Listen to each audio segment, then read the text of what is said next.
Welcome back. I cannot wait to hear all about your descriptions of red and your illustrations that you're going to come up with. I can't wait to see them. So work hard on those, get those done. I can't wait to see them. Today we're going to start on chapter 9. I was pleased to see Samar's family join the neighborhood. It had been a long while since we'd had any newcomers, but I knew that with time they would put down roots just like so many other families from so many other places. I know a thing or two about roots. One night, not long ago, Samar came out to visit. It was 2 in the morning, late even for her. She had been crying. Her cheeks were damp. She leaned against me and her tears were like hot rain. In her hand was a small piece of cloth, pink with little dots. Something was written on it. A wish. The first wish I'd seen in months. I wasn't surprised she knew about the Wishtree tradition. I'm kind of a local celebrity. Samar reached up, gently pulled down my lowest branch, and tied the fabric in a loose knot. I wish, she whispered, for a friend. She glanced over at the greenhouse. Behind an upstairs curtain, a shadow moved, and with that, Samar vanished back into the little blue house. Chapter 10. When you stand still for over 2 centuries while the world whirls past, things happen. Mostly by far and away, good things have been my lot in life. My leaves have cooled picnickers and proposers. Beneath my boughs have been made, hearts mended. Nappers have napped, dreamers have dreamed. I've watched ascents attempted, listened to stories spun, and the laughter, always and forever laughter. But sometimes things happen that aren't so good. When they occur, I've learned that there's not much you can do except stand tall and reach deep. I have, for example, been hacked at, carved into, used for target practice. I have been underwatered, overpruned, fertilized, and fussed over, ignored and neglected. I have been struck by lightning, battered by sleet. I have been threatened with axes, chainsaws, diseases, and insects. I have tolerated the sharp claws of squirrels and the nagging pokes of woodpeckers. I have been climbed by cats and marked by dogs. I have my aches and pains like everyone. Last year I had a mite infestation that drove me nuts. Leaf blister, sooty mold, oak wilt, leaf scorch. Been there, done that. Still, trees are luckier than people in one way.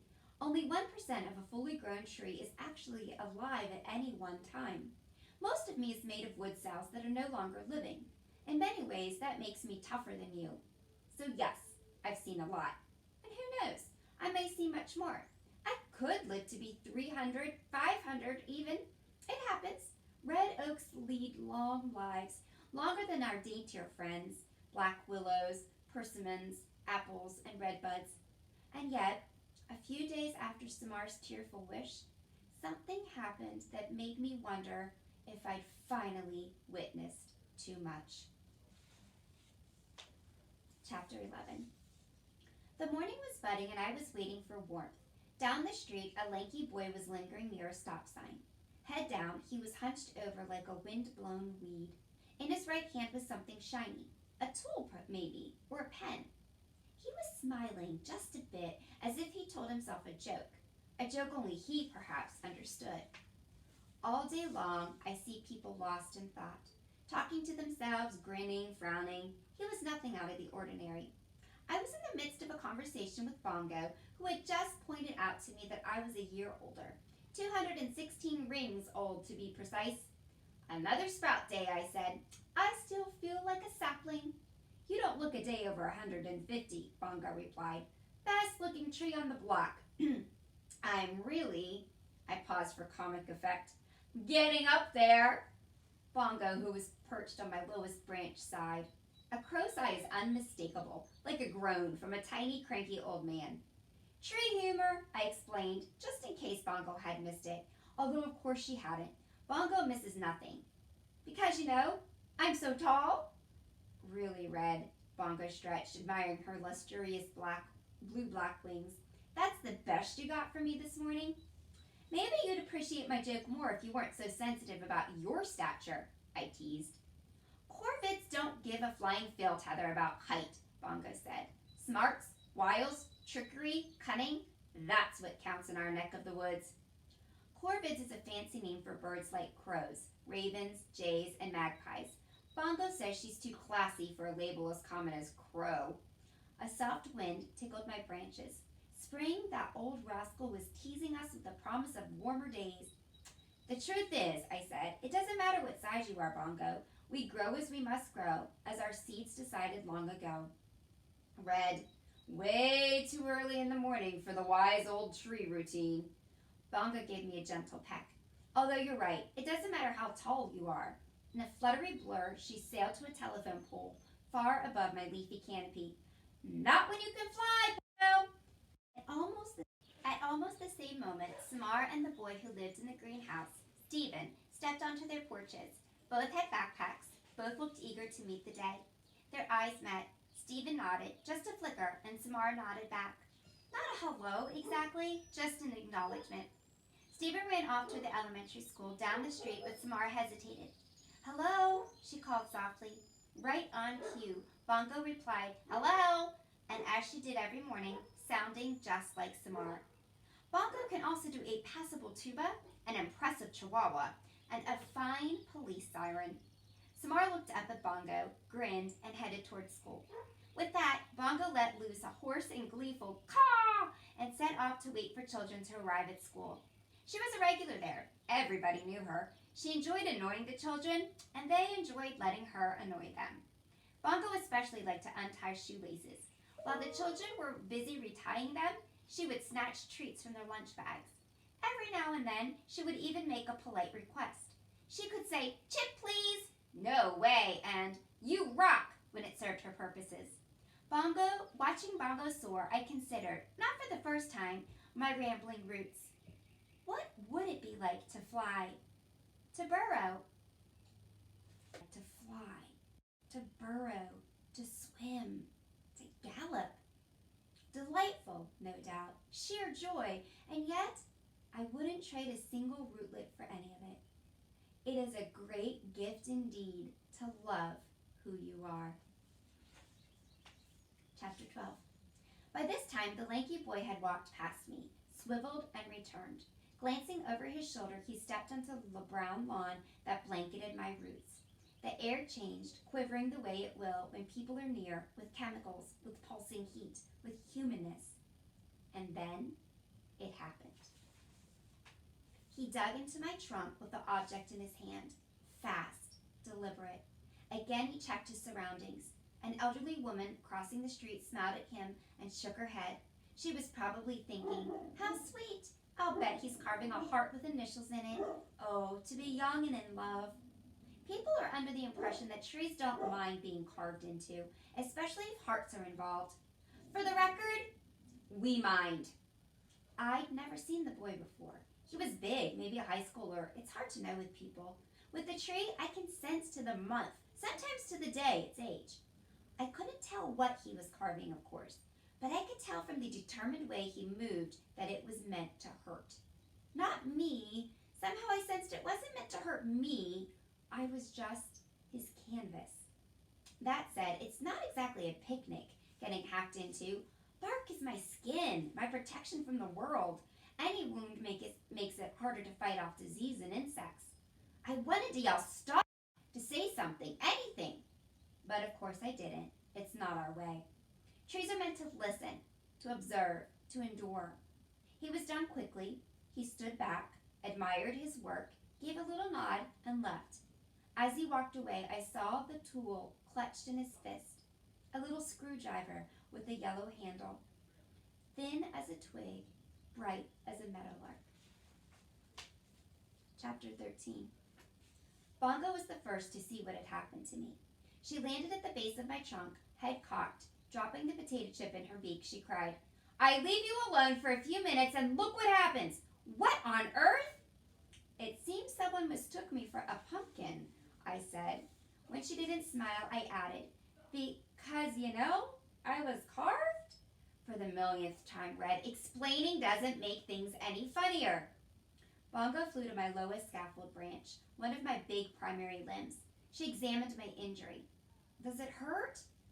Not the way an injury might hurt you. Trees are different that way. I gotta do something, Bongo said. There's nothing to be done. You've got a major boo-boo. I want to help. You're the wise old tree. Tell me what to do.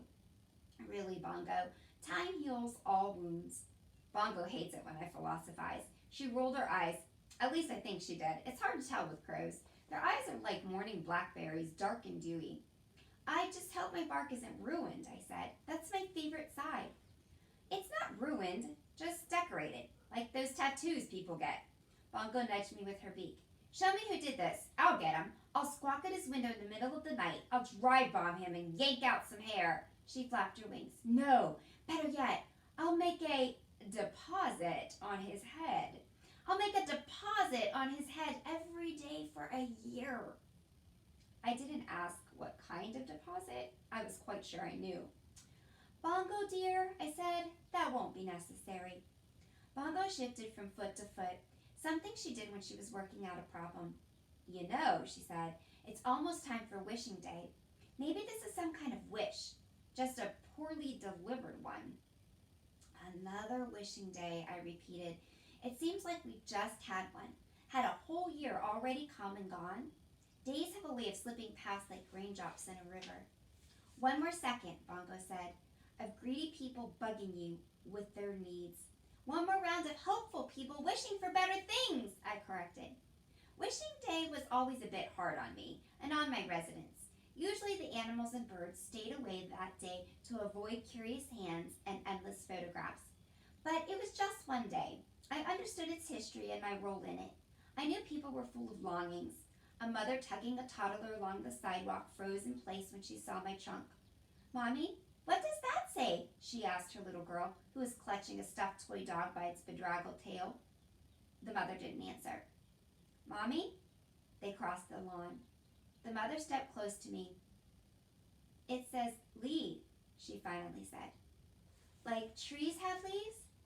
Gently the mother traced my cuts with her index finger. Maybe, she answered, maybe like that. She looked over at the two houses near me. Shaking her head, she tightened her grip on the little girl's hands. Let's hope that's all it means.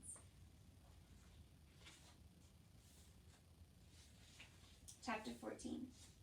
Those houses, my houses, one painted blue, one painted green, one with a black door, one with a brown door, one with a yellow mailbox, one with a red mailbox. For well over a century, I'd stared at them, prim and proper, same small size, same boxy shape, same pitched roofs, and squat back brick chimneys, architectural siblings. Long before they were a glimmer in some builder's eye, I was here, right in the middle of things. If my roots stretched past the property line that separated them, well, that's never been my concern. Roots can be unruly. Mine explored the earth below both houses, pirouetted around their plumbing, anchored their foundations. I spread my shade fairly. I dropped my leaves evenly. I bombed their roofs with acorns in equal number. I did not play favorites.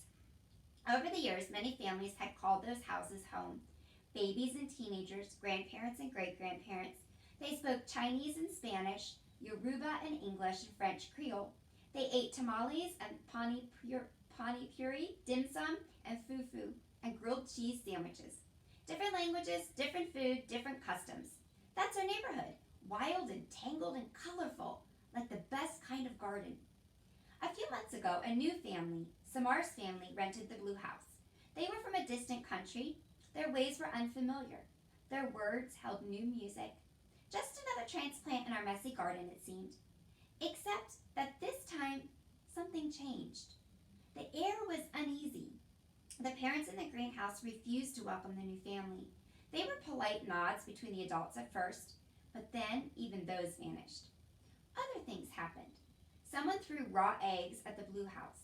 One afternoon, a car passed by, filled with angry men yelling angry things. Things like, Muslims, get out! Sometimes Samar would walk home trailed by children taunting her. I love people dearly, and yet 216 rings and I still haven't figured them out. Our neighborhood had welcomed many families from far away. What was different this time? The headscarf Samar's mother wore? Or was it something else? As all this unfolded, busybody that I am, I kept tabs, eavesdropped, observed.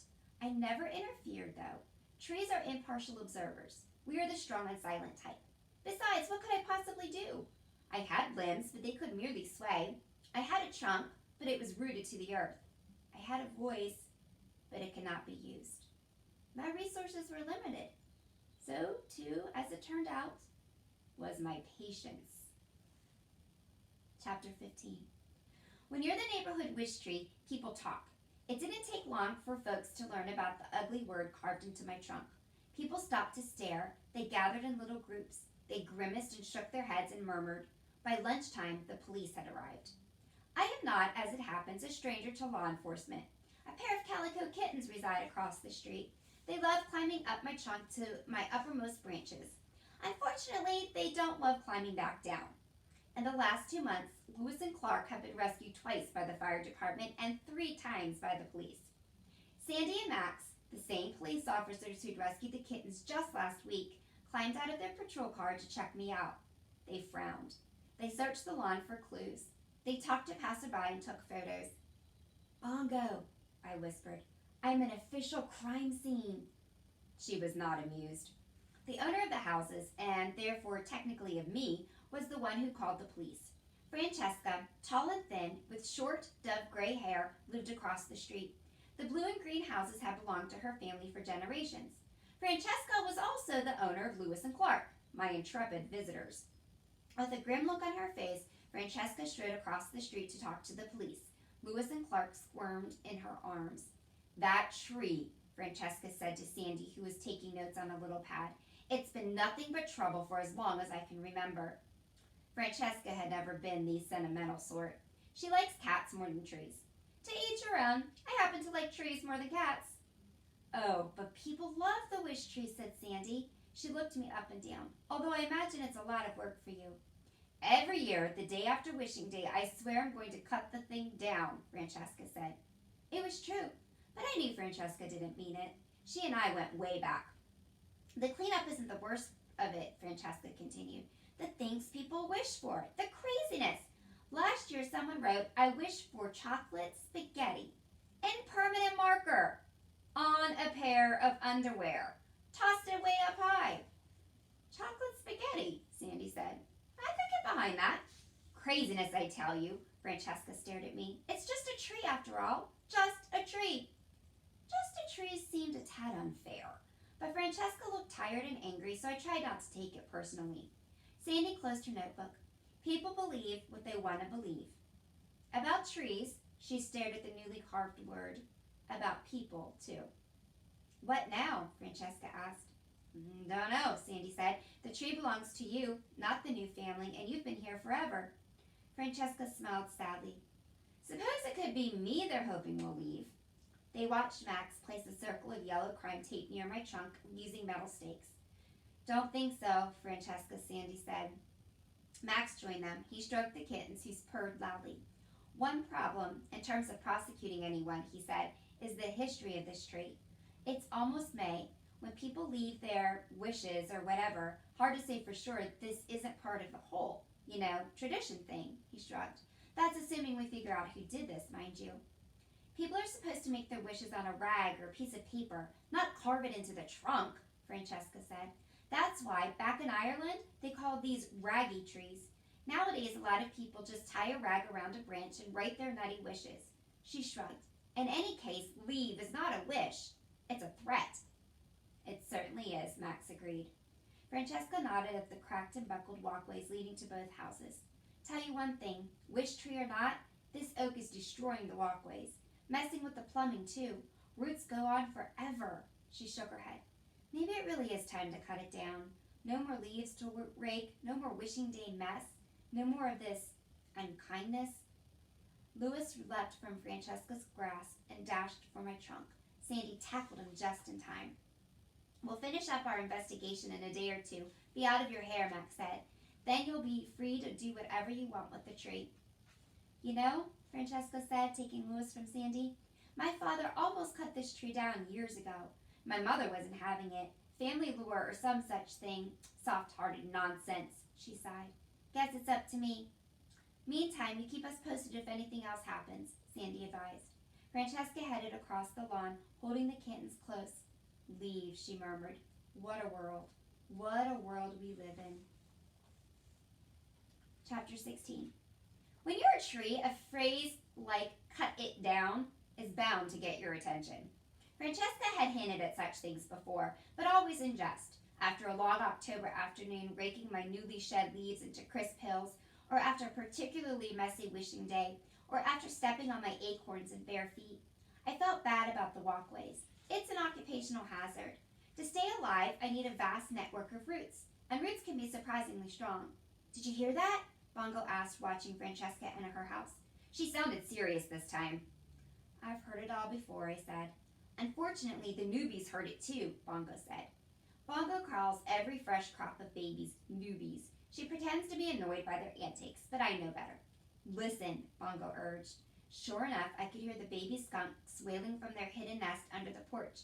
But we love red, Mama, one of them cried. Hush, their mother, fresh-baked bread, scolded. It's the middle of the day. You're supposed to be asleep. You're crepuscular. Crepuscular creatures like fireflies, bats, and deer are especially active at dusk and dawn. Will red be all right, Mama?